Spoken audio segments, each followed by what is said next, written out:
বলেন ম্যাডামরা, আপনারা সবাই কেমন আছেন? জেনিক পাবলিক স্কুল না সরি জেনিক গার্লস স্কুল। আচ্ছা, প্রথমে আমি বল করি, আজকে আমরা সেকেন্ড সেমিস্টার স্টার্ট করব, তাই তো? তোমাদের ফিজিক্সের সেকেন্ড সেমিস্টারের উপর 18 খানা চ্যাপ্টার আছে, 35 মার্কসের কোশ্চেন রয়েছে। ফার্স্ট সেমিস্টারে আমাদের ছিল মাত্র 9 খানা চ্যাপ্টার, 35 মার্কসের কোশ্চেন। আর সবথেকে আনন্দের বিষয়, সেখানে পুরোটাই ছিল এমসিকিউ।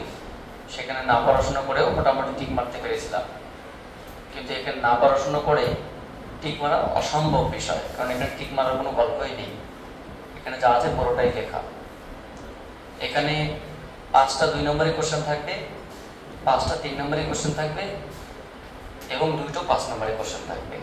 তাহলে 5 × 10, 3 × 5 = 15 আর 5 × 10, 10 10 20 15 35। মানে এখানে এমসিকিউ থাকবে না, এখানে 1 মার্কসের প্রশ্ন থাকবে না। বুঝতে পারলে?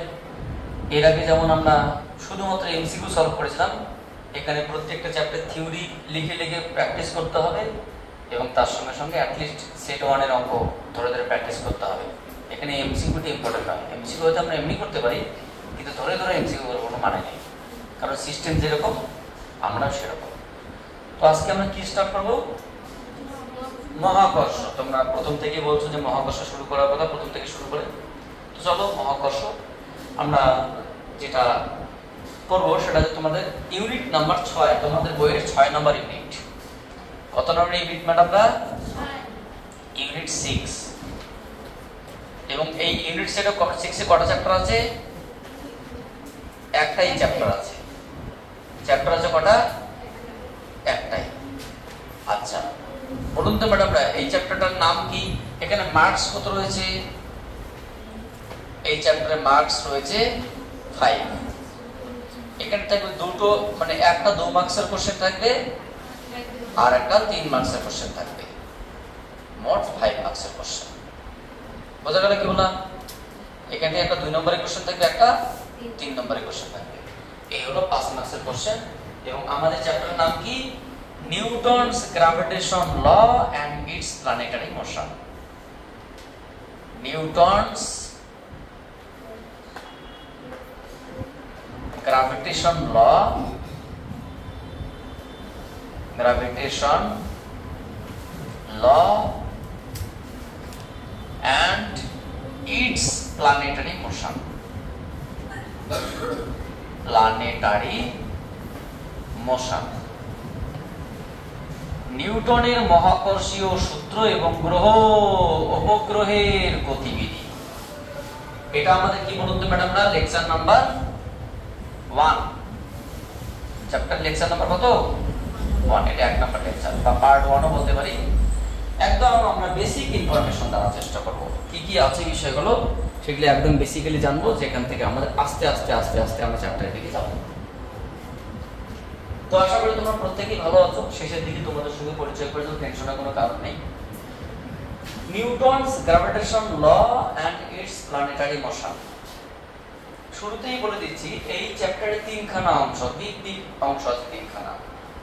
যদিও ওই 3টে অংশের একটা আজকে শুরু হবে না। একটা অংশ কি, যে যদি প্রশ্ন করি যে পেনটাকে আমি ছেড়ে দেই, তাহলে কি হলো? পেনটা নিচের দিকে পড়ে গেল। কেন পড়লো? গ্র্যাভিটেশনাল অ্যাক্সিলারেশন বা গ্র্যাভিটেশনাল ফোর্সের জন্য। তাহলে এখানে দিকে একটা অভিকর্ষ ত্বরণ কাজ করছে। যদি প্রশ্ন করি ম্যাডামরা এখানে জি এর মান কত? 9.8 metre per second, 9.8 metre per second square. তাহলে এটা কি জি এর মান? এই জি এর মান 4টা বিষয়ের উপর নির্ভর করে। এটা একটা টপিক, এখানে বললাম 3 খানা টপিক, তার মধ্যে একটা টপিক কি? চেঞ্জ ইন জি, মানে জি এর পরিবর্তন। কোন কোন বিষয়ের উপর নির্ভর করে? ধরুন এই পেনটাকে পৃথিবী পৃষ্ঠ থেকে আস্তে আস্তে উপরের দিকে নিয়ে গেলাম, এখান থেকে 200 কিলোমিটার নিয়ে গেলাম বা 5 কিলোমিটার 10 কিলোমিটার উপরে নিয়ে গেলাম, তাহলে জি এর মান বাড়বে না কমবে? জি এর মান কমবে। কিভাবে কমবে সেটা আমরা আলোচনায় আসবো, এখন তার অর্ডার করে বলা সম্ভব, শুধু কমবে এটা শুনে রাখো। আবার মাটি খুঁড়ে খুঁড়ে পৃথিবীর কেন্দ্রের দিকে পেনটাকে নিয়ে গেলাম, জি এর মান বাড়বে না কমবে? সেখানেও জি এর মান কমবে। তাহলে পৃষ্ঠ থেকে উপরের দিকে উঠলেও জি এর মান কমবে, নিচের দিকে মানে গভীরতার দিকে নামলেও জি এর মান। কিভাবে সেটা আমরা শিখবো, টেনশনের কোনো কারণ নেই।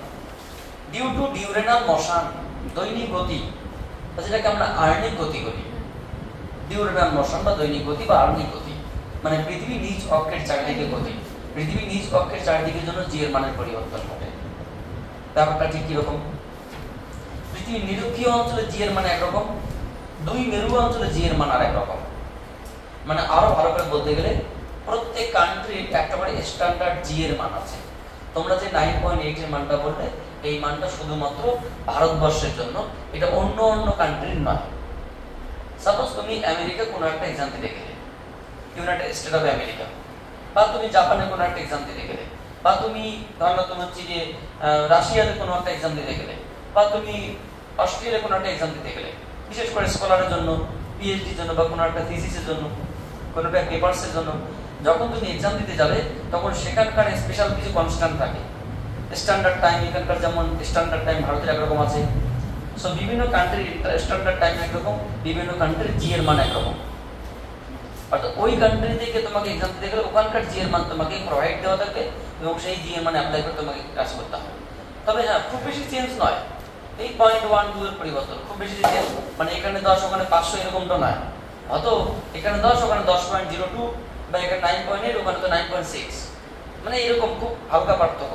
অর্থাৎ জি এর মানের যে পরিবর্তন ঘটে কান্ট্রি টু কান্ট্রি, সেটা আমরা এখান থেকে জানতে পারবো। অর্থাৎ জি এর মান শুধুমাত্র এখানে একরকম তা নয়, উচ্চতা বৃদ্ধির সঙ্গে সঙ্গে জি এর মান চেঞ্জ হয় এবং কমতে থাকে, গভীরতা বৃদ্ধির সঙ্গে সঙ্গে জি এর মান চেঞ্জ হয় এবং কমতে থাকে।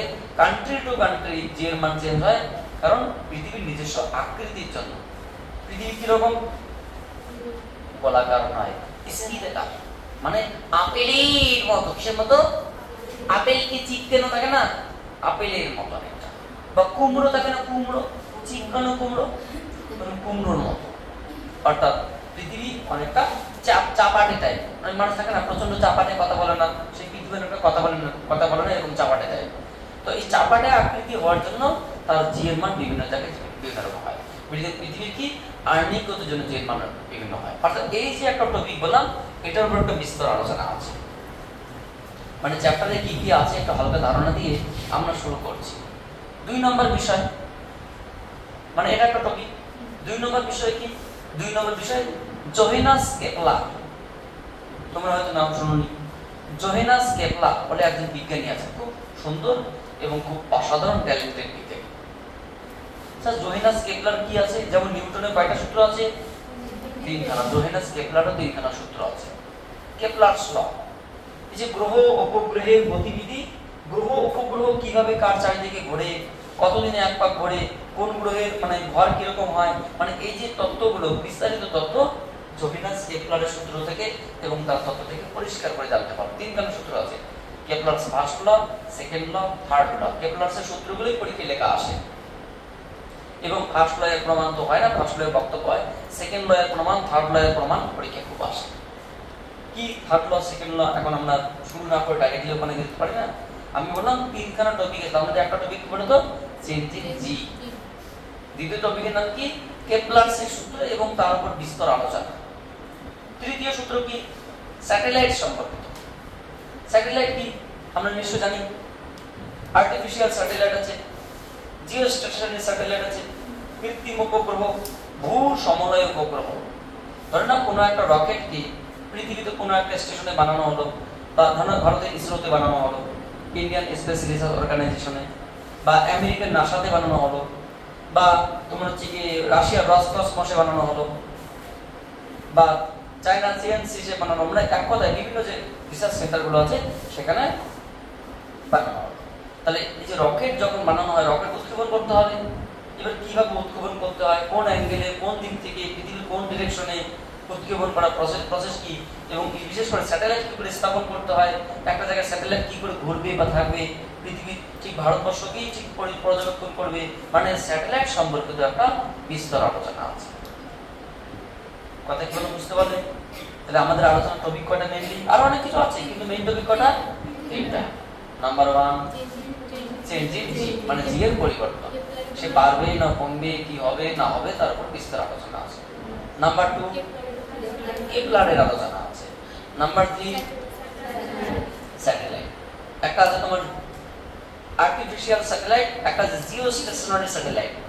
আর্টিফিশিয়াল স্যাটেলাইট মানে কৃত্রিম উপগ্রহ, খুব মানে দ্রুত ঘোরে, মানে প্রায় একদিনে কয়েক পাক ঘোরে পৃথিবীর চারিদিকে, এতটাই স্পিডে পৃথিবীর চারিদিকে ঘোরে। কিন্তু জিও স্টেশনারি স্যাটেলাইট বা ভূ সমন্বয় উপগ্রহ পৃথিবী যেভাবে ঘোরে তার সঙ্গে ঠিক সেভাবেই ঘোরে, মানে একদম সেম। মানে যেমন কি আমরা দেখি চাঁদ স্থির আছে, আমি স্থির তো চাঁদ স্থির, তাহলে পৃথিবী যেভাবে ঘোরে সেইভাবেই ঘোরে আর কি। আর বাংলা কথায় জিও স্টেশনারি স্যাটেলাইট অনেক দূরে স্থাপন করা হয়, ন্যূনতম ৩৬,০০০ কিলোমিটার উপরে। কত কিলোমিটার উপরে? পৃথিবী পৃষ্ঠ থেকে ৩৬,০০০ কিলোমিটার উপরে। আর পৃথিবীর ব্যাসার্ধ কত? মাত্র ৬৪০০ কিলোমিটার। পৃথিবীর ব্যাসার্ধের প্রায় ৬ গুণ ৭ গুণ বেশি দূরত্বে জিও স্টেশন স্যাটেলাইট মানে তোমার স্থাপন করা হয়। তো এগুলো নিয়ে আমরা পরে বিস্তারিত আলোচনায় আসবো। এই হচ্ছে কিন্তু আমাদের চ্যাপ্টারে কি নামকরণ বা আলোচনার main theme, gravitation law and its planetary motion. একটা জিনিস পরিষ্কার করে শুনে নাও যে এখানে তোমার হচ্ছে কি অত্যন্ত কতগুলো গুরুত্বপূর্ণ বিষয় আছে। তাহলে এই হচ্ছে তিনটা বিষয় নিয়ে আমাদের বিস্তর আলোচনা। তাহলে প্রথমত যেটা বিষয়, দেখো আমি যদি মহাকর্ষণ নিয়ে হিস্ট্রিক্যাল ব্যাকগ্রাউন্ড আলোচনা করি বা ব্রহ্মাণ্ড নিয়ে আলোচনা করি, তাহলে ঘন্টার পর ঘন্টা আলোচনা করলেও মহাকর্ষ বা ব্রহ্মাণ্ড সম্পর্কে শেষ হবে না। ব্রহ্মাণ্ড এতটাই বড়, এতটাই ইনফরমেটিভ, আর যেটা আমাদের ছোট আলোচনায় শেষ করা সম্ভব নয়। শুধু ভিডিও শুরুতে, পরে আমি বিস্তারিত কিছু আলোচনা করার চেষ্টা করব। ভিডিও শুরুতে এইটুকু বলছি যে আমি তো একটা সুস্থ স্বাভাবিক মানুষ, কথা শুনে মনে হচ্ছে তুমিও একটা সুস্থ স্বাভাবিক মানুষ, কারণ তুমি আমার কথা শুনছো। তো একটা সুস্থ স্বাভাবিক মানুষ তার নিজস্ব সুস্থ মস্তিষ্কে যতটা কল্পনা করতে পারে যে এত বড় হতে পারে মহাশূন্য, তার থেকেও বড়। মানে আমার বক্তব্য হচ্ছে কি, আমি চরম সত্য কথা বলছি, একটা মানুষ তার জীবদ্দশায় তার কয়েক পূর্বপুরুষ ধরে ভাবতে পারবে না যে মহাশূন্য কত বড়, তার ভাবনার মধ্যে নিয়ে আসতে পারবে না। ভাবনার থেকে কয়েক লক্ষ কোটি গুণ বড়। স্যার আমি ভাবছি এত বড়, তুমি ভাবতে পারবে না বাবা। আমি তোমাকে সত্যি কথা বলছি, আমি তোমাকে মিথ্যা কথা একটুও বলছি না, আর আমি অন রেকর্ডে বলছি। কেউ যদি বলে ছোট, সে সামনে আমার সামনে আসো, আমি তোমাকে যুক্তি দিব, টেনশন নেই। মানে আমি এটুকুই বলছি, তুমি একজন সুস্থ মানুষ হিসাবে, তুমি সায়েন্টিস্ট হিসাবে, তুমি যদি সায়েন্টিস্ট হও, তোমাকে সায়েন্টিস্ট হিসেবে বলছি, তুমি জীবনে কল্পনা করতে পারো তোমার জীবদ্দশায় যে ব্রহ্মাণ্ড কত বড়, তোমার কল্পনার শক্তি থেকে কয়েক লক্ষ কোটি গুণ বড়। তুমি যেটা কল্পনার লাস্ট ভাবছো তার থেকে কয়েক লক্ষ কোটি গুণ বড়। অর্থাৎ ব্রহ্মাণ্ডের মধ্যে আমরা কখনোই অস্তিত্ব স্বীকার করতে পারি না, আমাদের কোনো অস্তিত্বই নেই ব্রহ্মাণ্ডে। আমাদের পৃথিবী কত বড়, যদি একটা ছোট্ট কাঁচের গুলিকে, ছোটবেলায় যে বাচ্চারা কাঁচের গুলি খেলে, সেই কাঁচের গুলিকে যদি প্রশান্ত মহাসাগরে ছেড়ে দেওয়া হয়, তো ম্যাডামরা প্রশান্ত মহাসাগরে জল বাড়বে না কমবে? কিছুই হবে না। যদি কিছু হয় দরকার কাছে কমলো বা বাড়লো, যতটুকু হবে পৃথিবী ততটুকুও নয়। প্রশান্ত মহাসাগর যদি ইউনিভার্স বা ব্রহ্মাণ্ড হয়, তাহলে এই ইউনিভার্সের মধ্যে পৃথিবীর আয়তন কতটুকু? ওই যে একটা কাঁচের গুলি পৃথিবী আর প্রশান্ত মহাসাগর ব্রহ্মাণ্ড, তা প্রশান্ত মহাসাগরের মধ্যে কাঁচের গুলি ছেড়ে দিলে, আরে এক বালতি জলের মধ্যে কাঁচের গুলি ছেড়ে দিলে জলের কি পরিবর্তন হবে? এক পুকুরের মধ্যে, এই ফরাক্কা ব্যারেজের মধ্যে, এত বাচ্চা তোমার দীঘার মধ্যে, প্রশান্ত মহাসাগর যেখানে গিয়ে পৃথিবীর মোট আয়তনের 46% শুধু জল। পৃথিবীর মোট আয়তনের 46% জল শুধুমাত্র প্রশান্ত মহাসাগরে আছে। পৃথিবীর মোট আয়তন মানে পৃথিবীর যতটা স্থলভাগ আছে, স্থল এবং জল যতটা আছে, মোট জায়গার মধ্যে 46% জল, মানে প্রায় 50% প্রশান্ত মহাসাগরই আছে। প্রশান্ত মহাসাগর এটা বলতে পারবো না, শুধু এটুকুই বলবো পৃথিবীর যতগুলো জায়গা আছে, স্থলভাগ আছে, যেমন ভারতবর্ষ, তোমার Nepal, Bhutan, China, Pakistan, Turkmenistan, America, তোমার চায়না, রাশিয়া, যতগুলো দেশ আছে সবাইকে মানে জোড়া দিয়ে একটা চাদর বানানো হলো। যেমন তোমার যে কলা গাছ দিয়ে নৌকো বানানো হয় না, ভেলা বানানো হয় না, তো সমস্ত দেশগুলোকে জোড়া দিয়ে একটা চাদর বানানো হলো। আর সেই চাদরকে যদি আমরা ভাসিয়ে দিই কোথায়? প্রশান্ত মহাসাগরে। চতুর্দিকে কয়েকশো কিলোমিটার করে ফাঁকা থাকবে, তো ওই পুরো চাদরটা ভেসে থাকবে। তাহলে পৃথিবীতে সমস্ত স্থল ভাগের তুলনায় শুধুমাত্র প্রশান্ত ভাগ মানে মহাসাগরের উপরে জলতলটা বড়। আমার কথাটা কি বুঝতে পারলে?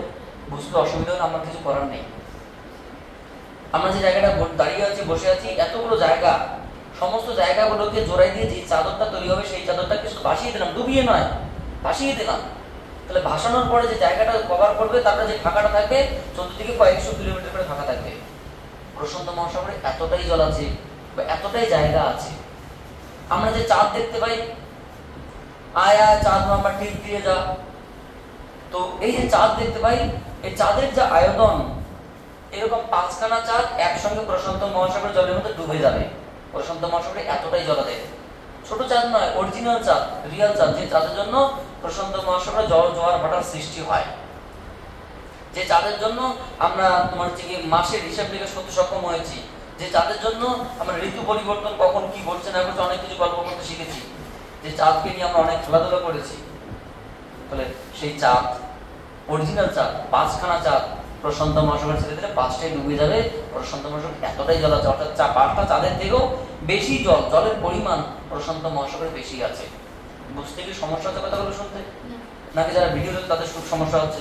সমস্যা হলে আমার কিছু করার নেই, আমি রিয়েলি কথা বলছি, তুমি বাস্তবটা নেই, ইউটিউব আছে, সোশ্যাল মিডিয়া আছে, তুমি বাস্তবে দেখে নেবে, বাকিটা তুমি অ্যান্সার পেয়ে যাবে। আমরা সেই মহাজগৎ নিয়ে আলোচনা করা শুরু করেছি।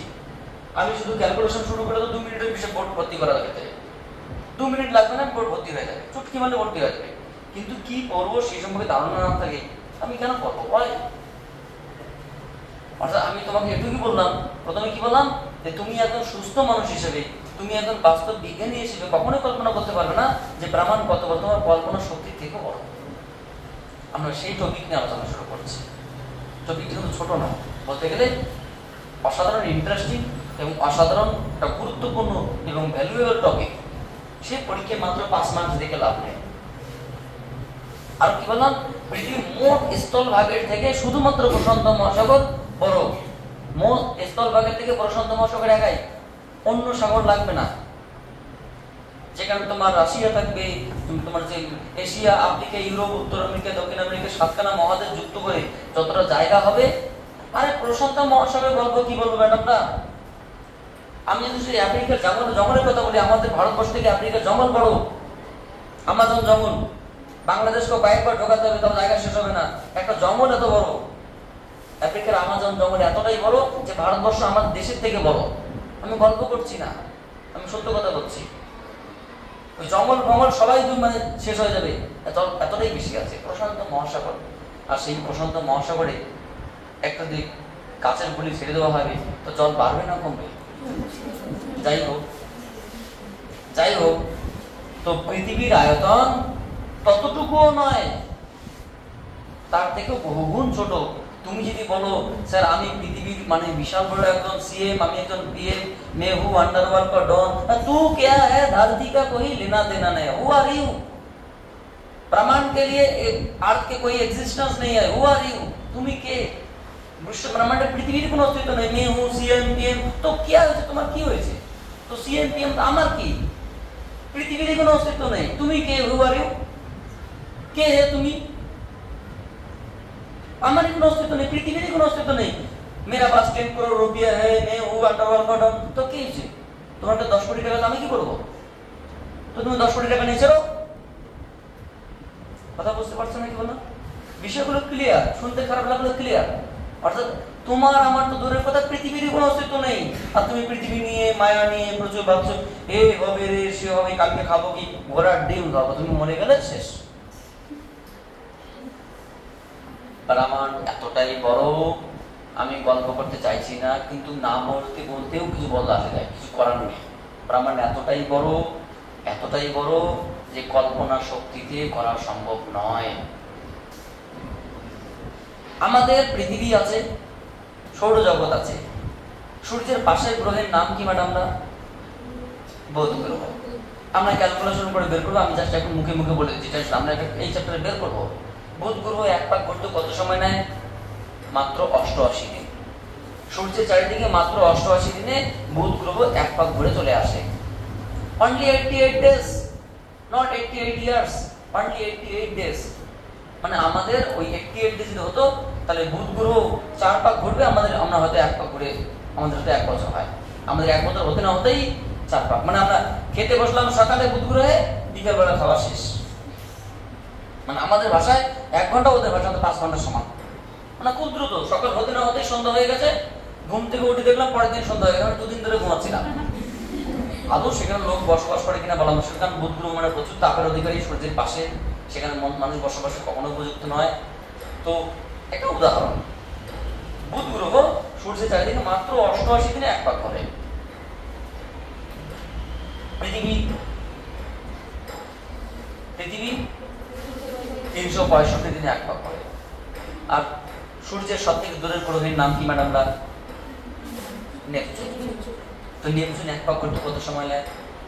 165 বছর, 165 ইয়ার, নট ডেজ। ক্লিয়ার করে শুনে নাও, সমস্যা থাকলে লিখে নাও, আরো প্রবলেম থাকলে বইগুলো মিলিয়ে নাও, টেনশন নেই, তোমাদের বই আছে, টেনশন নেই। তাহলে আমাদের সৌরজগতের শেষের যে গ্রহটা আছে, সৌরজগতের শেষের গ্রহটা সূর্যের চারদিকে 1 পাক ঘুরে আসতে সময় লাগছে 165 বছর। আমাদের পৃথিবীর তুলনা যদি কল্পনা করা হয়, সেখানে মানুষ আছে কিনা সেটা আলোচনায় যাচ্ছি না, প্রাণ আছে কিনা আলোচনায় যাচ্ছি না। তো সেখানে যদি কোনো একজন ব্যক্তির একবার জীবনকাল থেকে বর্ষাকাল যায়, এখন বর্ষাকাল চলছে, বর্ষাকাল বেরিয়ে গেলে তার জীবনে আর বর্ষাকাল আসবে না, কারণ সে 165 বছর বাঁচে না। জীবনে যে কাল শুরু হবে সেটা তার শেষ কাল, তার চিরন্তকাল নেই। হ্যাপি বার্থডে আর হয় না তাদের, যে ডে গেল this are death day, this the happy birthday not death day, সেখানে ফিরে আসে না। আদৌ সেখানে প্রাণ আছে কি নেই? তোমরা কি কোনোদিন পেপার পত্রিকায় শুনেছো যে আজকে পৃথিবী থেকে নেপচুনে কোনো একটা রকেট পাঠানো হয়েছে? ওই পৃথিবীর একটাই কাজ, ওই মঙ্গলে পাঠা, ওই চাঁদে পাঠা, বাড়িতে পাথর চুলে যেখানে বাড়ির পাশে পাঠা। আরে সাহস থেকে তুমি নেপচুনে পাঠা, ইসরোকে বলছি সাহস থেকে তুমি নেপচুনে পাঠা, ইসরোকেই বলছি, নাসাকেই বলছি, সাহস থেকে তুমি কসমস মানে পেতে পাঠা, নেপচুনে পাঠা। এত বাঁকামো কি আছে? পারবে না, কারণ নেপচুন এখানে নেই। ওদেরকে দোষ দিয়ে লাভ নেই, নেপচুন এখানে নেই। নেপচুন অনেক দূরে আছে ম্যাডাম, অনেক দূরে আছে, অনেক দূরে আছে ম্যাডাম, অনেক দূরে আছে, তোমাকে বোঝানো যাবে না। আরে সৌরজগৎ তো ছোট্ট জিনিস, খুবই ছোট জিনিস, সৌরজগৎটা খুবই ছোট জিনিস। পুরো সৌরজগৎটা যে গ্যালাক্সিটা, সেই গ্যালাক্সির নাম কি? আমরা কোন গ্যালাক্সিতে আছি? ছায়াপথ বা মিল্কি ওয়ে, আকাশ গঙ্গা, তাই না? তাহলে ছায়াপথের একটা কেন্দ্র আছে, কেন্দ্রের চারিদিকে সূর্য তার পরিবার নিয়ে কেন্দ্রের চারিদিকে ঘুরছে। যেমন সূর্যের চারিদিকে গ্রহগুলো ঘুরছে, তা সূর্য তার পরিবারকে নিয়ে গ্রহ সহ ছায়াপথের একটা কেন্দ্র আছে, সেই কেন্দ্রের চারিদিকে ঘুরছে। ঘুরতে কত সময় লাগে? কয়েক কোটি বছর। গল্প বলছি না। নিজের যে ছায়াপথের, সেই ছায়াপথের কেন্দ্রের চারদিকে সূর্য তার পরিবার নিয়ে ঘুরতে সময় লাগে কয়েক কোটি বছর, মানে 1 পাক ঘুরে আসতে আসতে আদৌ পৃথিবী গ্রহ থাকবে কিনা সন্দেহ লাগে। মানে আমরা যে গ্রহ বসবাস করছি সেই গ্রহ 1 পাক মানে পৃথিবীর বাদ দেওয়া হবে কিনা সন্দেহ লাগে। আমাদের তোমাদের নয়, পৃথিবীর বাদ দেওয়া হবে কিনা সন্দেহের ব্যাপার আছে। শুধু নিজের মানে যে গ্যালাক্সিতে বলে সেই গ্যালাক্সিতে। আর গ্যালাক্সি কত বড় আমি বলছি না। এই যে সৌরজগৎ আছে, সৌরজগৎ কত বড় কল্পনা করা সম্ভব নয়। এই সৌরজগৎ তোমাদের এই মিশনে বা এই স্কুলে, আশেপাশে 5-7টা স্কুলে সবার স্টুডেন্টের মাথা চুল কেটে যদি গোনা সম্ভব হয়, তো একটা গ্যালাক্সির মধ্যে এতগুলো সৌরজগৎ বা এতগুলো স্টার আছে, কল্পনা করা সম্ভব নয়। একটা গ্যালাক্সির মধ্যে অনলি ফর মিল্কি ওয়ে বা আকাশগঙ্গা, এর মধ্যে এতগুলো সৌরজগৎ বা সৌরজগতের মধ্যে জায়গা আছে যা কাউন্টেবল নয়, incountable, uncountable. Crore crore, million, billion, trillion, unlimited সংখ্যক আছে। আর গ্যালাক্সি একটা নেই, কোটি কোটি মানে মিলিয়ন, বিলিয়ন, ট্রিলিয়ন, আনলিমিটেড সংখ্যক গ্যালাক্সি নিয়ে তৈরি হয় একটা ইউনিভার্স। ইউনিভার্স একটা নেই, কোটি কোটি, মিলিয়ন, বিলিয়ন, ট্রিলিয়ন সংখ্যক ইউনিভার্স নিয়ে তৈরি একটা মাল্টিভার্স। মিলিয়ন, বিলিয়ন, ট্রিলিয়ন সংখ্যক মাল্টিভার্স নিয়ে একটা সুপারভার্স। আর আমি বলছি না, আমার বলার কোনো ইচ্ছাও নেই। আমি তোমাকে কি বললাম? একটা সুস্থ মানুষ হিসেবে আমি চরম সত্য কথা বলছি, শুনতে খারাপ লাগলো, চরম সত্য কথা বলছি। একটা সুস্থ মানুষ হিসেবে, একটা সুস্থ মানুষ হিসেবে তোমাকে চোখ রাঙিয়ে বলছি, তুমি একজন সুস্থ মানুষ হিসেবে তোমার বাপ জন্য ক্ষমতা করা সম্ভব নয়, তোমার ভাবনা সম্ভব নয় যে মহাশূন্য কত তুমি ভাবতে পারবে না। আমি তোমাকে চোখ রাঙিয়ে বলছি, আমার মানে কোন কনসেপ্টে বলছি। আমি তোমাকে গল্প বলছি না, চোখ রাঙিয়ে কথা বলছি। তোমার সুস্থ মস্তিষ্কে তুমি কল্পনা করতে পারবে না ব্রহ্মাণ্ড কত বড়। স্যার আপনি কল্পনা করতে পারবেন? আমি পারবো না তো, মুশকিল ব্যাপার। আমি তো সুস্থ মস্তিষ্কে বলছি, পারবে না, অসম্ভব। ব্রহ্মাণ্ড কত বড়, ইটস ইম্পসিবল ফর রিয়েলিটি। আরো অনেক কিছু আছে, সেগুলো আলোচনার দিকে আমি যাচ্ছি না, শুধু এইটুকুই ধারণা দিলাম। আমরা যে টপিকটা নিয়ে আলোচনা করছি সেটা ছোটখাটো এই মানে পার্থিব বস্তু এগুলো নয়, এটা অনেক বড় বিগ টপিক।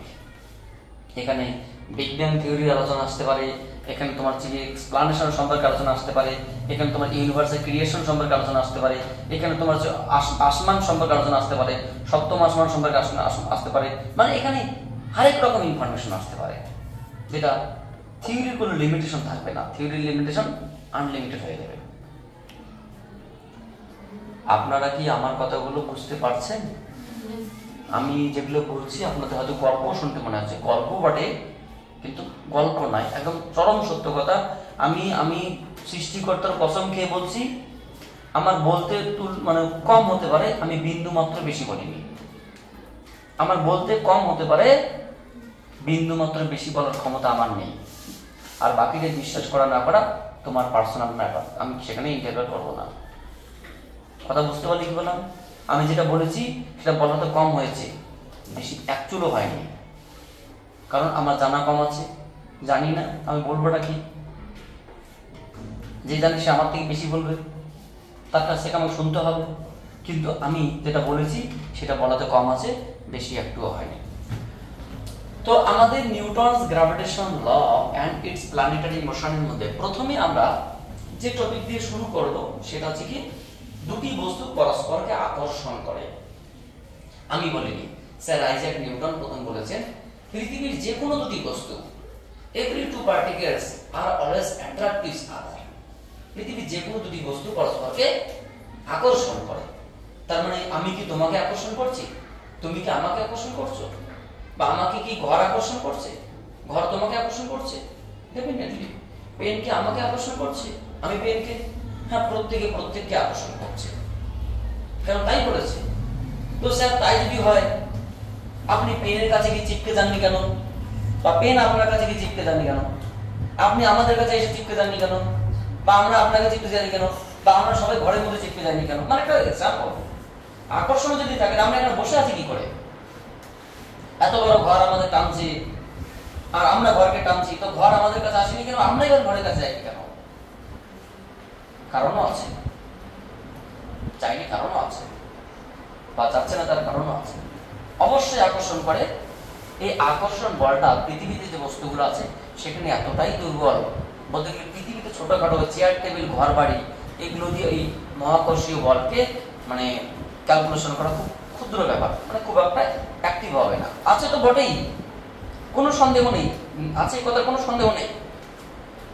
প্রত্যেক বস্তু প্রত্যেক জিনিসকে আকর্ষণ করছে, এটা কোনো সন্দেহ নেই। কিন্তু আকর্ষণ বলটার মান কি খুবই দুর্বল। তার মানে আপনি বলতে চাইছেন মহাকর্ষীয় বল দুর্বল বল? হ্যাঁ, আমরা প্রথমে বলতে পারি gravitational force is a weak force. তাহলে স্যার একটা স্ট্রং ফোর্সের নাম বলুন। Electrostatic force, electrostatic attractive force, কুলম্বীয় বল, দুটি আধানের মধ্যে ক্রিয়াশীল বল। স্যার তার থেকে ভেরি স্ট্রং ফোর্স বলুন নিউক্লিয়ার ফোর্স, পরমাণু নিউক্লিয়াসের মধ্যে যে ইলেকট্রন এবং প্রোটনের মধ্যে যে আকর্ষণ বল, বা প্রোটন নিউট্রনের মধ্যে নিউক্লিয় ফোর্স, বা কোন একটা ছায়াপথের কেন্দ্রে যে বল, এগুলো স্ট্রং ফোর্স। আর উইক ফোর্স কি? Van der Waals correction, van der Waals force. Force অনেক রকম ক্যাটাগরি আছে, very weak force, strong force, very strong force. Very weak force কে বলবে? ভ্যান ডার ওয়ালস ফোর্স, বা গ্যাসের কণাগুলো যে বল দ্বারা আবদ্ধ থাকে সেই কণাগুলো, সেই বলকে বলা হয় অতি দুর্বল বল, ওটাকে ভ্যান ডার ওয়ালস ফোর্স বলা হয়। দুর্বল বল কি? যেটা আমি আলোচনা করতে শুরু করেছি, মহাকর্ষীয় বল একটা দুর্বল বল। আর স্ট্রং ফোর্স কি? আমি বললাম কুলম্বীয় বল, দুটো আধানের মধ্যে ক্রিয়াশীল বল, বা দুটো পোলের মধ্যে, নর্থ পোল সাউথ পোলের মধ্যে ক্রিয়াশীল বল, চৌম্বকের নর্থ মেরু উত্তর মেরু দক্ষিণ মেরুর মধ্যে ক্রিয়াশীল বল, এটা শক্তিশালী বল। আর খুবই শক্তিশালী বল কি? পরমাণু নিউক্লিয়াসের মধ্যে নিউক্লিয়ার ফোর্স। আর নিউক্লিয়ার ফোর্সের থেকে শক্তিশালী বল জানা নেই, নিউক্লিয়ার ফোর্সের থেকে শক্তিশালী বল জানা নেই, ওটাই ম্যাক্সিমাম শক্তিশালী বল। বিজ্ঞানী রিসার্চে যেটা এসেছে, নিউক্লিয়াসের মধ্যে যে ফোর্সগুলো সেটাকে ভেরি মানে অ্যাট্রাকটিভ এন্ড স্ট্রং ফোর্স। তাহলে মহাকর্ষীয় বল কি বল?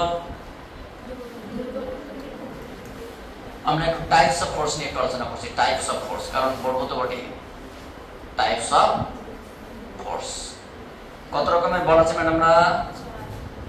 একটা ভেরি উইক ফোর্স, অতি দুর্বল বল, অতি দুর্বল বল, ভেরি উইক ফোর্স। আচ্ছা, এটাকে ভেরি উইক ফোর্স বলা যায়, ভেরি উইক ফোর্স। আচ্ছা ম্যাডাম, ভেরি উইক ফোর্স কারা থাকলো? ভ্যান্ডার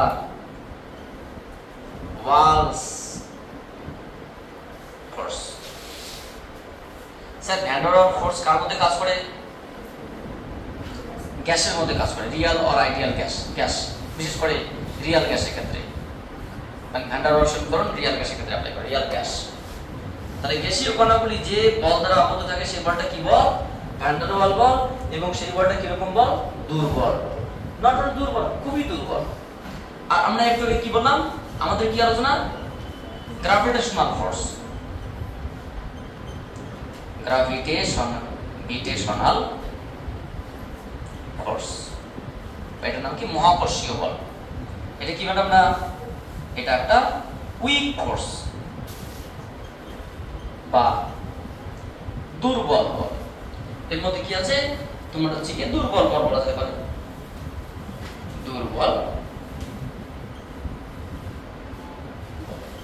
এর মধ্যে কারা আছে? বিভিন্ন গ্রহ উপগ্রহের মধ্যে বল, বা দুটি বস্তু চেয়ার টেবিলের মধ্যে, বা আমি এবং আমার মানে হচ্ছে কি ক্যামেরার মধ্যে, আমি এবং তোমাদের মধ্যে, বা আমি এবং দেওয়ালের মধ্যে, দেওয়াল এবং তোমার মধ্যে, যে কোনো দুটি বস্তু এদের মধ্যে যে বলটা, এটা কি? দুর্বল বল। তারপরে কি বল আছে? Strong force, strong force. আচ্ছা স্ট্রং ফোর্স কারা করবে? শক্তিশালী বল, যেমন electrostatic, attractive, electrostatic force, attractive আর রিপালসিভ যাই বলো, ইলেকট্রোস্ট্যাটিক ফোর্স। আচ্ছা এর মধ্যে কারা করছে বলো তো? কুলম্বীয় বল, COULOMB, কুলম্বস ফোর্স। স্যার কুলম্বের নাম শুনিনি, ক্লাস 12 এ শুনলে, ক্লাস 10 এ আলাদা শুনেছিলেন। যেমন কি ম্যাগনেটিক ফোর্স,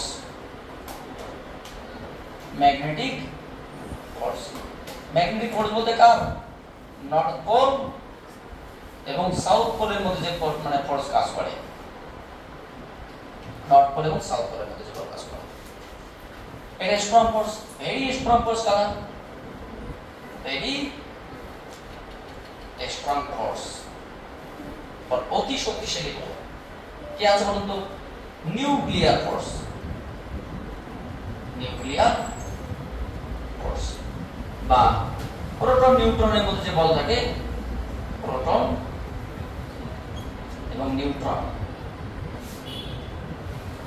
নিউক্লিয়াসের মধ্যে প্রোটন নিউট্রনের মধ্যে যে তীব্র আকর্ষণ বল থাকে, সেই বলটা কি খুবই শক্তিশালী। বুঝতে পারলি? এগুলো এক একটা বিশাল বড় জগৎ। তোমরা যে ভেবো না যে পরমাণু নিউক্লিয়াস বললাম মানে তুমি বুঝে গেলে। নিউক্লিয়াস নিয়ে আমাকে দীর্ঘ আলোচনা করতে হবে। এখানে চ্যাপ্টার আছে, পরমাণু চ্যাপ্টার আছে, পরমাণু নিউক্লিয়াসের চ্যাপ্টার আছে, ক্লাস 12 এর দুটো চ্যাপ্টার আছে এর উপর। ম্যাগনেটের উপর ক্লাস 12 এর 5 খানা চ্যাপ্টার আছে, তড়িতের উপর ক্লাস 12 এর 7 খানা চ্যাপ্টার আছে, 5 7 12 খানা চ্যাপ্টার ক্লাস 12 এর উপরই আছে। বুঝতে পারলে? ক্লাস 12 এর 12 খানা চ্যাপ্টার আমি লিখে দিই, টেনশন নেই। ক্লাস 12 এর উপর 7 খানা চ্যাপ্টার আছে, ক্লাস 12 এর উপর 5 খানা চ্যাপ্টার আছে, ক্লাস 12 এর উপর 2 খানা চ্যাপ্টার আছে। তাহলে মোট 25 খানার মধ্যে 12 আর তোমার 2 এ 14 খানা চ্যাপ্টার এখানে আছে, 11 খানা চ্যাপ্টার অন্য জায়গায় চলে গেল। তাহলে আর কি বলবো? তাহলে ফোর্সের মধ্যে একটা বিশেষ পার্ট এখানে আছে। আর এটা তোমার তো কেমিস্ট্রি পার্ট, বিশেষ করে এই পার্ট, এটা কোথাকার বড় বড় তো গ্যাসের বিষয়টা, এটা মেইনলি কেমিস্ট্রির একটা পার্ট, কেমিস্ট্রির একটা বিশেষ জায়গা। যেমন কেমিস্ট্রিতে ভ্যান্ডার ওয়ালসের কানেকশন বা ভ্যান্ডার ওয়াল জায়গাটা খুব বেশি পাবে, না পেলেও পেয়ে যাবে, কোনো সমস্যা নেই। আমাদের টপিকের নাম কি? গ্র্যাভিটেশনাল ফোর্স বা গ্র্যাভিটেশনাল ফোর্সটা কি রকম? অতি মানে দুর্বল বল। বুঝতে পারছো? ঠিক আছে। তো বিষয়টা কি? আমাদের যে টপিকটা স্টার্ট করছি, Newton's gravitational law and its planetary motion, নিউটনের মহাকর্ষীয় সূত্র, গ্রহ প্রক্রিয়ার গতিবিধি, এটা কোন বলের অধীনে থাকছে? বল বলের মধ্যে থাকছে। মানে আমরা যাই আলোচনা করি না কেন সবটাই কিন্তু এর রেসপেক্টে থাকে। তাহলে স্যার এত যদি দুর্বল বল হয় তো স্যার এরপর মানে এত কিছু আলোচনা কি করে সম্ভব? ব্রহ্মাণ্ডের গ্রহ নক্ষত্র, অ্যাকচুয়ালি এই বলটা পৃথিবীতে ছোট ছোট বস্তুর মধ্যে খুব একটা প্রভাব বিস্তার করে না বা বোঝা যায় না, কিন্তু একটা গ্রহের সঙ্গে আর একটা গ্রহের মধ্যে এই বলটা খুব সুন্দর কাজ করে এবং খুবই অ্যাট্রাকটিভ পর্যায়ে, কারণ ওরও ভর বেশি এরও ভর বেশি, দূরত্ব যাই হোক না কেন এদের মধ্যে ফোর্সটা অনেক বেশি হয়। তাহলে এটি পৃথিবীর পার্থিব বস্তুতে আছে বটে, খুব একটা প্রভাব নেই, কিন্তু এর বলটা কোথায় বেশি বলতো? বিভিন্ন ভারী বস্তুর সঙ্গে। এই কারণে প্রশান্ত মহাসাগরের সঙ্গে চাঁদের যে কোনো মুহূর্তে কি হয়? জোয়ার ভাটার সৃষ্টি হয়। কেন? চাঁদ ঘুরতে ঘুরতে যখন প্রশান্ত, পৃথিবী তো প্রশান্ত মহাসাগরের একটা সাইডে আছে, তো প্রশান্ত মহাসাগরের কাছে যখন আসে তখন তার মধ্যে কি অ্যাট্রাকশন ফোর্সটা বেশি, প্রশান্ত মহাসাগর জল বেশি, চাঁদের একটা ভর আছে, এদের মধ্যে অ্যাট্রাকশন ফোর্সটা বেশি কাজ করে, ফলে ওই সময় তোমার যে জলের একটা জোয়ার বা ভাটা ওই জায়গায় একটা সৃষ্টি হয়, মানে উতাল পালা, বুঝতে পারলে? আর মেইন কথা ভরের উপর ডিপেন্ড করছে। নিউটনের যে মহাকর্ষের সূত্র সেটা কি বলুন তো ম্যাডামরা? ওনার বক্তব্য দুটি বস্তু, কটা বস্তু? একটা বস্তুর ভর কত? m1, আর একটা বস্তুর ভর কত? m2। একটা বস্তুর ভর m1 আর একটা বস্তুর ভর, এদের মধ্যে সেপারেশন কত? এদের মধ্যে সেপারেশন, নিউটন বলেছে যে যদি দুটি বস্তু m1 ও m2 ভরের বস্তু, কেউ ভারী কেউ হালকা, কেউ ভারী, যাই হোক না কেন, বা দুটোই সমান ভরের বা দুটোই খুবই ভারী দুটোই খুবই হালকা, যাই হোক না কেন, দুটি বস্তু ভর থাকলেই হবে। মানে মহাকর্ষ বল সৃষ্টির জন্য আর কিছু লাগবে না, শুধু ভরই যথেষ্ট। আচ্ছা বলো তো, মহাকর্ষ বল আকর্ষিত বল না বিকর্ষিত বল? নাকি দুটোই? এটা কি প্রকৃত বল? Attractive, repulsive or both? এটা শুধুমাত্র আকর্ষণ বল, এখানে কোনো বিকর্ষণ শব্দটা নেই। এখানে শুধুমাত্র আকর্ষণ বল, এখানে কোনো বিকর্ষণ শব্দ। আধানের মধ্যে বিকর্ষণ আছে, ধনাত্মক ঋণাত্মক আকর্ষণ, ধনাত্মক ধনাত্মক বিকর্ষণ, নর্থ নর্থ বিকর্ষণ, নর্থ সাউথ আকর্ষণ, কিন্তু এখানে কোনো বিকর্ষণ শব্দটা নেই। Gravitational force always attractive force. বুঝতে পারো না পারো মাথায় ঢুকে নাও, এখানে বিকর্ষণ শব্দটা নেই। কথা বোঝাতে পারলাম না কেন? এখানে শুধুমাত্র আকর্ষণ আছে, বিকর্ষণ শব্দটাই নেই। এটা মানে মাথায় ঢুকলে আবার সমস্যা হয়ে যাবে। তাহলে দুটি বস্তু পরস্পরকে কি করে? আকর্ষণ করে। যে আকর্ষণ করছে, আমি তোমাকে টানছি তুমি আমাকে টানছো, দুজন দুজনকে টানছি, তো কত জোরে টানছি একটা বল কাজ করবে না? সেই বলটা দুটি বস্তুর ভরের গুণফলের সমানুপাতিক। কত বলে টানছে, আমি তোমাকে তুমি আমাকে টানছো, যে টানটা কাজ করছে টানটা কি? আমার ভর তোমার ভরের গুণফলের সমানুপাতিক। এবং দুটি বস্তুর দূরত্বের বর্গের। If we take two objects whose masses m1 and m2 are separated by distance r, then these two objects are always creating attractive force.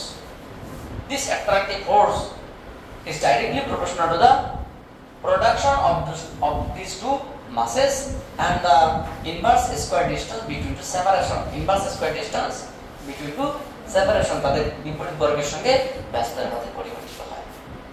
দূরত্ব যত বাড়বে তাদের মধ্যে বল তত কমবে। দূরত্ব যত কমবে তত বল তত, মানে কাছাকাছি থেকে যত টানা হবে তখন বলটা কি হবে? বাড়বে। দূরে গিয়ে টানলে কি অতটা মনের টান থাকবে না, দূরে থেকে টানলে অতটা মনের টান থাকবে না, কাছাকাছি করে ফেলে গিয়ে বলটা বেশি হবে। বুঝতে পারলে না? পারে না? যত কাছাকাছি থেকে টানবে তাদের মধ্যে কি force of attraction heavy high হয়ে যায়। হাই কে দূর থেকে টানলে পালান পালান ভাব, শুধু পালানোর অভাব। আর দুটি বস্তু ভরের সঙ্গে দূরত্বের মানে ভরের গুণ বলে ধরা যাক। কি করা যাক? ধরো m1 ও m2 ভরে দুটি বস্তু। ওই কাকে মারছো তুমি? তারা আছে, আমি কিন্তু দেখতে পাচ্ছি। দুটি বস্তু যথাক্রমে r1 দূরত্বে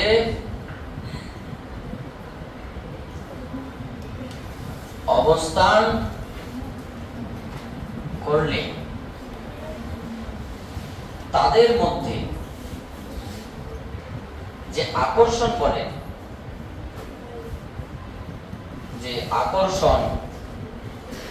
বলের সৃষ্টি হয়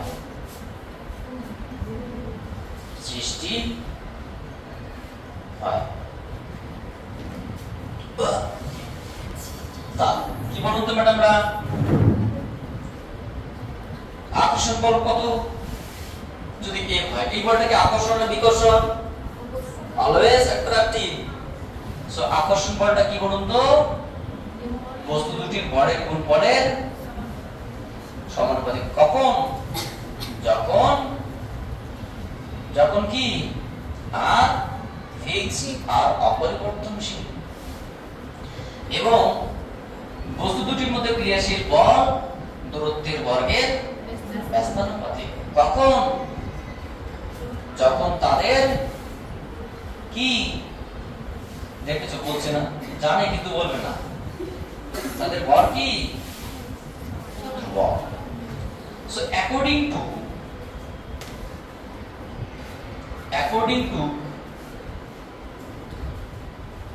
compound variation property, যৌগিক ভেদের সূত্র অনুযায়ী কি বলুন তো ম্যাডামরা, F proportional to m1 m2 by r square। যদি আমরা সমানুপাতিক চিহ্ন তুলে দেই তাহলে কি হবে? F equals to g m1 m2 by r square। এটা কি দুটি বস্তুর মধ্যে ক্রিয়াশীল বলের রাশিমালা। This is the mathematical analysis, mathematical expression বা formation of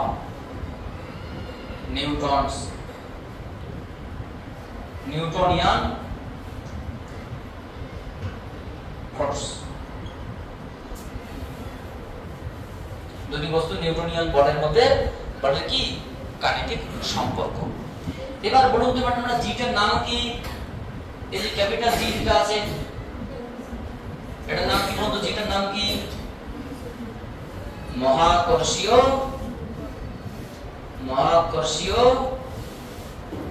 ধ্রুবক। কি বল? এটার নাম কি? Universal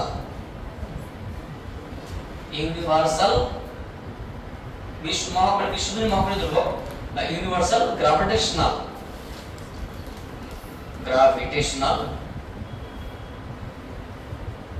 constant.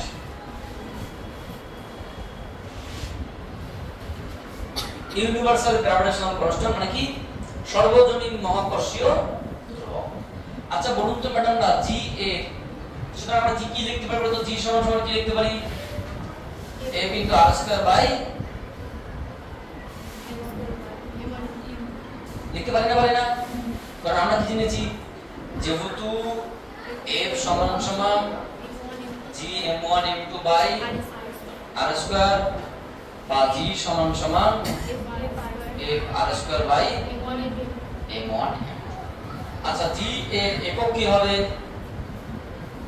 একক CGS কি হবে ম্যাডামরা? CGS টা হবে f এর একক কি? CGS টা ডাইনি। দূরত্বের একক কি? Semi square. ভরের একক কি? Gram into gram. তাহলে কি আসলো? Dyne into semi square gram to the power -2। বুঝতে পারলেন না? বলে না? এসআই একক কি হবে? Newton into metre square kg square, মানে এক কথায় newton metre square kg to the power -2। FPS কি হবে? পাউন্ডারি ইটালি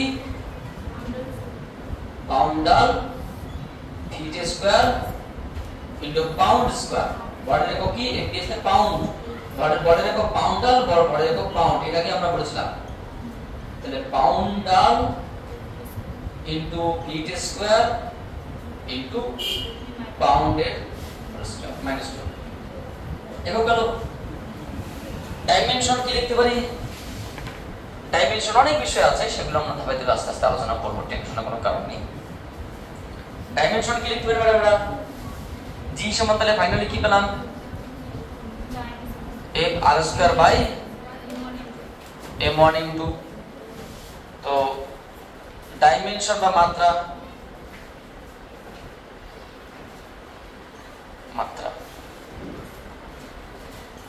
কি লিখবো বলুন তো ম্যাডাম? আমরা জি এর মাত্রা বলো, বলের মাত্রা কি? m l t to the power, দূরত্বের মাত্রা কি? ভরের মাত্রা m ইনটু, তাহলে একটা m কেটে দিলাম, তাহলে m ইনভার্স l কিউবে মাইনাস 2। বুঝতে পারলে? এই হচ্ছে তোমার জি এর মাত্রা। আচ্ছা, এটা কি রাশি? জি একটা ধ্রুবক রাশি। G is a scalar quantity, scalar quantity, এর শুধু মান আছে।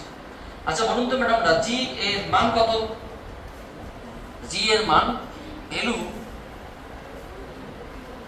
Of G number 1 in CGS. CGS এ জি এর মান কত? সিজিএস এ জি এর মান G equals to 6.67 10 to the power minus 8 tiny into semi square into gram to the power minus 2. in SI দেখি, SI তে হচ্ছে তোমার G এর মান 6.67 10 to the power minus 11 newton metre square kg to the power minus 2. in fps ওটা কোনো বাদ যাবে। fps তে 1.07 10 to the power minus 9 poundal feet square pound to the power minus 2। তাহলে দেখো আমরা জি সম্পর্কিত বিষয়গুলো তোমরা এটা লিখে নাও, আমি বলছি বিষয়গুলো আমরা বিস্তারিত লিখে নাও। তো বিষয়টা হচ্ছে কি ইউনিভার্সাল গ্র্যাভিটেশনাল কনস্ট্যান্ট সম্পর্কিত দুই একটা তথ্য। এখানে যেটা বক্তব্য, নিউটনের বক্তব্য যে m1 m2 বড় দুটি বস্তু যদি দূরত্ব থাকে তাদের মধ্যে একটা আকর্ষণ বল সৃষ্টি হয়। সেই আকর্ষণ বলটা কি? ভরের গুণফলের সমানুপাতে দূরত্বের বর্গের। এখানে একটা প্রশ্ন বোর্ড এক্সামে আসে, যদি তোমাদের এমসিকিউ এসিকিউ আসবে না, যদি আসতো তাহলে সুবিধা হতো যে প্রশ্ন পরীক্ষা থাকতো যে মহাকর্ষীয় সূত্রটি নিচের কোনটির প্রকৃতি মানে কোনটি অনুরূপ? বর্গের সূত্র, ব্যস্তের সূত্র, বর্গ মানে বিপরীত বর্গের সূত্র, আর তোমার হচ্ছে কি আর কি সমানুপাতের সূত্র। এটা অ্যাকচুয়ালি কি বিপরীত বর্গের সূত্র বা ইনভার্স স্কয়ার ল বলা হয়, বা বর্গের ব্যস্তানুপাতের সূত্র। যেটাকে আমরা বর্গের ব্যস্তানুপাত বলি সেটাকে বিপরীত বর্গের সূত্র বলা হয়, বা এটাকে ইনভার্স স্কয়ার ল বলা হয়। তো বিষয়টা কি দাঁড়ালো যে according to compound variation property এ proportional to m1 m2 by r square. সমানুপাতের চিহ্ন তুলে কি হবে? একটা কনস্ট্যান্ট আসবে যেটার নাম কি? সর্বজনীন মহাকর্ষীয়। এই যে সর্বজনীন মহাকর্ষীয় ধ্রুবকের একক, মাত্রা, রাশি এবং তার ভ্যালু সম্পর্কিত দেখলাম। স্যার এই জি এর মানটা কোথায় কোথায় কি রকম হবে? এটার নাম সর্বজনীন মহাকর্ষীয় ধ্রুবক কেন? প্রশ্ন পরীক্ষা আসতেই পারে তোমাদের যে জি কে সর্বজনীন মহাকর্ষীয় ধ্রুবক বলা হয় কেন? why the g are called universal gravitational constant? why? Because the value of g in real state to imaginary state are always applicable in same way. তার মানে এই জি এর মান পৃথিবীতে পার্থিব বস্তু থেকে শুরু করে মহাশূন্যে বিভিন্ন গ্রহ নক্ষত্রের ক্ষেত্রে সর্বত্র সমানভাবে এই মানটাই বিরাজমান, কোথাও জি এর মান চেঞ্জ হয় না। এটা রাসায়নিক বিক্রিয়ার উপর নির্ভর করে না, এটা চাপ, তাপ, স্পর্শ, অনুভূতির উপর নির্ভর করে না। স্যার আমার ফিলিংস এর উপর কি নির্ভর করে? কোনো নির্ভর করে না। এটা চাপ, তাপ, রাসায়নিক বিক্রিয়া, স্পর্শ, অনুভূতি, ফিলিংস, হাসি, কান্না, দুঃখ, মানে হাসি ঠাট্টা, এর কোনো কিছুর উপর জি এর মান নির্ভর করে না, শুধুমাত্র ভর এবং দূরত্ব ছাড়া। ভর এবং এটা পৃথিবীতে ছোট ছোট বস্তু থেকে শুরু করে মহাকাশে বিভিন্ন গ্রহ নক্ষত্রের উপর এর মান সমানভাবে বিরাজমান, তাই জিকে সর্বজনীন মহাকর্ষীয় ধ্রুবক বলা হয়। সর্বজনীন মহাকর্ষীয় কারণ এভরি স্টেজে এর মানটি সমানভাবে প্রযোজ্য। সর্বজনীন, তুমি যেখানে ইচ্ছে প্রয়োগ করো ওখানে কোনো কিছু সমস্যা করবে না, না রাসায়নিক বিক্রিয়া, না চাপ, না তাপ, না আনন্দ, না স্পর্শ, না অনুভূতি, না ফিলিংস, কোনো কিছুর উপর নির্ভর করবে না, সব জায়গায় সমান। বুঝতে পারলে বিষয়টা? এবার জি এর মানটা পৃথিবীতে পার্থিব বস্তুর ক্ষেত্রে খুবই নগণ্য, আর মহাশূন্যে বিভিন্ন গ্রহ নক্ষত্রের ক্ষেত্রে খুবই অ্যাট্রাকটিভ। সেটা আমরা আগামী পর্বে ক্লাসের মধ্যে সেটা বিস্তারিতভাবে আলোচনা করব, এবং আগামী দিন আমাদের এখান থেকে মেইন আলোচনা পর্ব শুরু হবে, এবং অনেক কিছু ইনফরমেশন আছে আমরা ধাপে ধাপে আলোচনা শুরু করবো। আমি ছোট্ট একটু তোমাদের সঙ্গে ডিসকাস করে বা তোমাদের সঙ্গে একটু পরিচয় করে দিয়ে ছেড়ে দিচ্ছি। তোমাদের কিছু বলার থাকবে সেখানে বলতেই পারো, টেনশন নেই। যদি বুঝতে না পারো সেটা সরাসরি তোমরা দর্শক বন্ধুদেরকে বলে দাও যে আমরা বুঝতে পারছি না, তোমাদের এই ক্লাস করতে হবে না, কারণ ভালো লাগছে না, কোনো সমস্যা নেই। তোমরা কি ভালো আছো সবাই? আর তোমাদের সবাই কেমন আছে? Very good. তো তোমরা কি সবাই বুঝতে পারছো ক্লাস বুঝতে পারছো না, তাই তো? ক্লাস বুঝতে পারছো তো? তোমাদের তো মানে আজকে আমরা second semester first class start করলাম, আর নেক্সট আমরা এরপরে যখন স্টার্ট করব তখন দেখা যাবে কি করা যায়, নেক্সট কি করা যায়। So thank you for watching my video and wait for my next class.